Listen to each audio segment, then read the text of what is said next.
அவர்களே, கடலூர் மேற்கு மாவட்ட செயலர் EMR விஜய் அவர்களே, கடலூர் வடக்கு மாவட்ட செயலர் MK ஆனந்த் அவர்களே, கடலூர் மாவட்ட நிர்வாகிகள் மற்றும் கடலூர் மக்கள், அண்ணன், அம்மா, தங்கை, என்னுடைய தோழர்கள் அவர்களுக்கும் என்னுடைய வணக்கத்தை தெரிவித்து 2026 முதல்வர் நம்மளுடைய அண்ணன், நம்மளுடைய தலைவர் அவர்களுக்கும் வணக்கத்தை தெரிவித்து, எவ்வளவு அருமையான கூட்டம் உங்களை பார்க்கும் பொழுது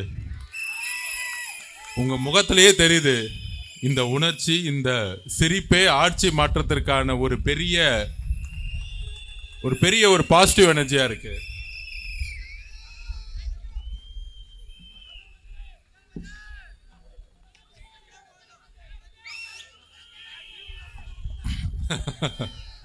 அது இல்லாம இல்லையா?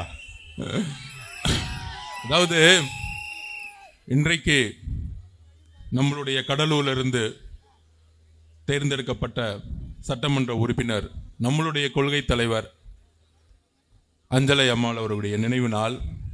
அவர்களுக்கு வணக்கத்தை தெரிவித்து எங்கிருந்து ஆரம்பிக்கலாம்?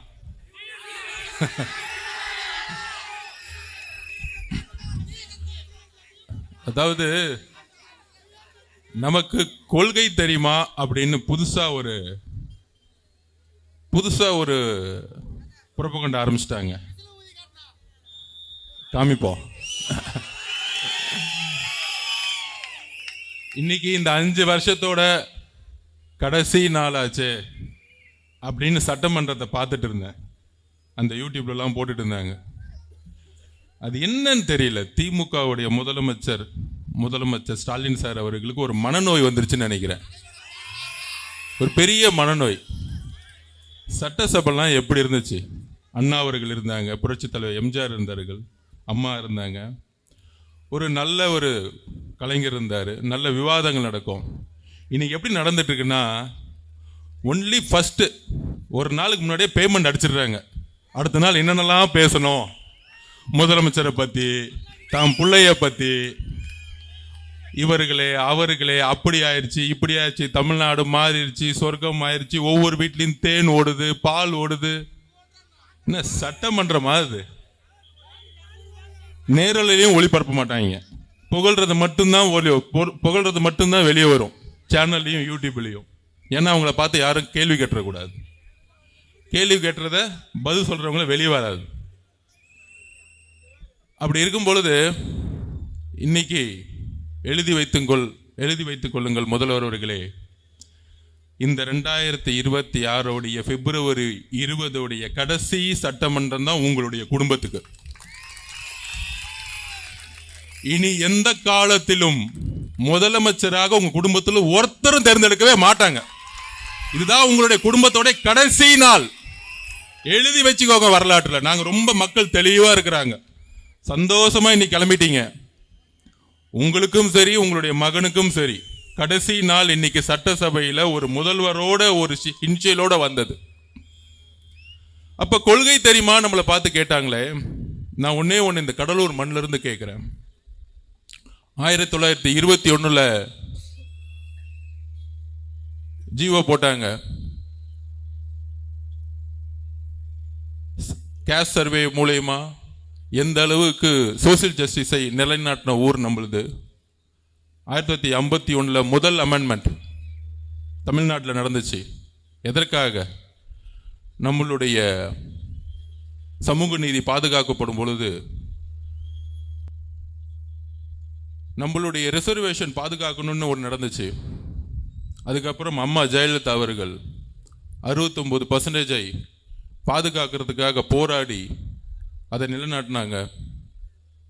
ஆனா இன்றைக்கு இந்த கடலூர் மண்ணிலிருந்து திமுக ஒன்னே கேட்கிறேன்.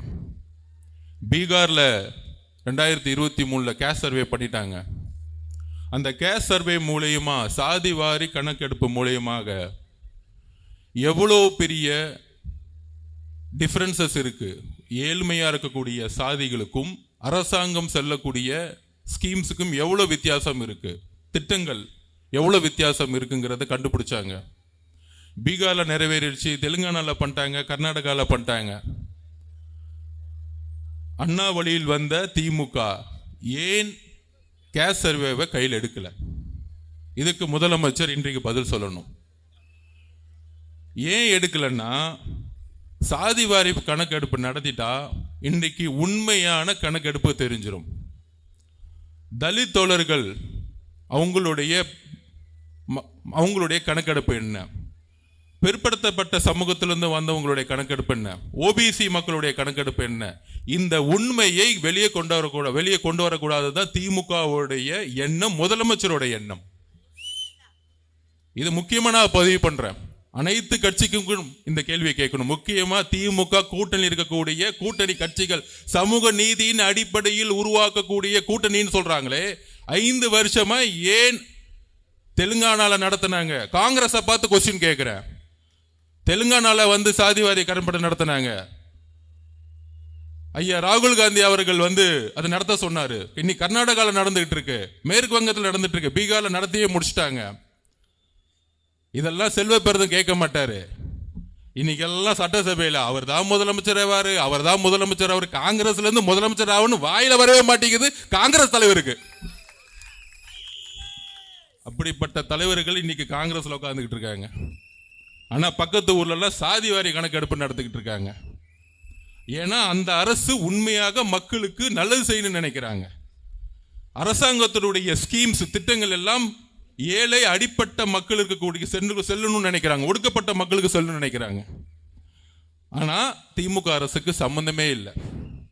அப்ப சாதி வாரிய கணக்கெடுப்பு ஏன் நடத்தக்கூடாதுன்னா, அவங்களுக்கான எண்ணமும் கிடையாது. பிஜேபிக்கு எப்படி அந்த எண்ணம் கிடையாதோ அதே திமுகவுக்கும் கிடையாது. இப்ப கொள்கை ரீதியா திமுக டிவிகே இருக்கான்னு கேட்கிறாங்களே, இதுக்கு பதில் சொல்லுங்க. நாங்க அடுத்த கேள்வி கேட்கிறோம். எங்களுடைய தலைவர் முதல் மாநாட்டிலே சொன்னாரு, சாதி வாரி கணக்கெடுப்பை நடத்தணும் சொன்னார் எங்க தலைவர். இதுதான் டிவிகே உடைய நிலைப்பாடு. எங்க தலைவர்